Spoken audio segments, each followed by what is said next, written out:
You just have to go to the training session. You just volunteer to do it. And in fact, the weekend before I went, Colette and I drove back to Idaho Falls for a training session because my certificate had lapsed, of course. But it was, if you want to go, there's some basic things you need to know, but then you're on your way. Yeah. What's the industry there? We couldn't figure it out. Although they move a lot of sugar cane, and girls' fresh sugar cane is really good. Boys, it's good. It's like eating candy on a stick. Yeah, really good. But other than that, there really wasn't a whole lot of industry that we saw in this little village. You could see that I was working in the banana trees and under the mango trees, and people seem to be eating a lot of those. People will raise chickens or pigs or goats, but it's very much kind of subsistence level work right there. Kind of like going on at your house. Some chickens. Yeah. Except for having to go to work to support that. And people go to work as motorcycle taxi drivers. And we did see 5 people on a motorcycle one day.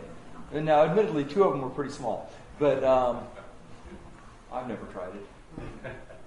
So is their economy starting to come back? So there is still a lot of just relief effort? Well, Southern Baptists have this program called Buckets of Hope, 5-gallon bucket that you can put a particular list of food in and ship it down there. And there are hundreds of thousands of these buckets piled up on the docks because the government has not seen fit to let it in. Very corrupt. From what we hear, nobody will actually sign a paper unless they get paid to do it. And I guess no one has found the right person or is willing to bribe the right person to sign it. And so really they're still pretty much living on their own. They're eating their mangoes and bananas. And that might not be true everywhere, but it's true right there. I heard the same thing from another source. And we could be wrong. Maybe it's just they're being quarantined until they're sure there are no bugs coming into the country or something. But that seems to be the local popular idea that they're never going to see the food until somebody pays a bribe. You said about Samaritans First.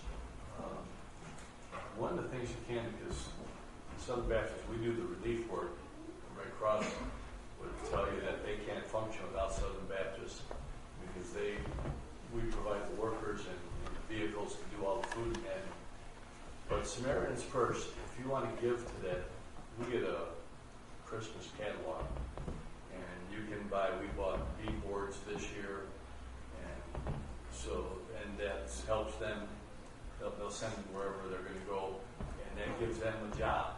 They can sell the bee boards, and so a bee board helps produce the bees, and then they sell that. That's how they make a living. Or you can buy goats, chickens. There's a lot of things you can do through Samaritans First. Because they get into places that our stuff might get on the dock, but Samaritans First does have the capability of getting into places we might not.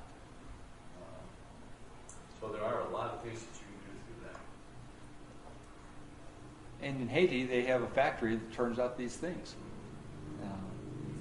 So I bet if you went to Samaritans First website, you could probably buy boards or tarp or it's incredible things that they do to help people. You might not have $600 to buy a house. I like the way yeah, but any person here could buy a wall or a tarp, and we as a church certainly could. That wouldn't be much of a problem.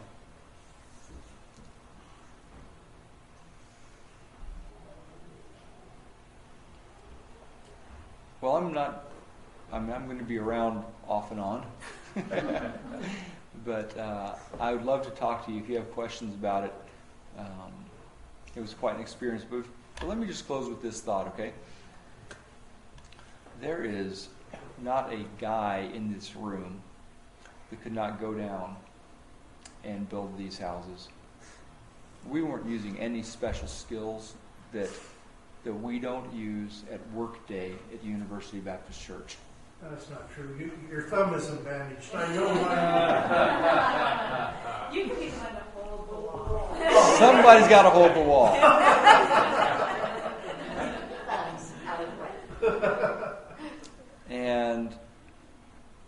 And that's not just for the guys, it's for the ladies too.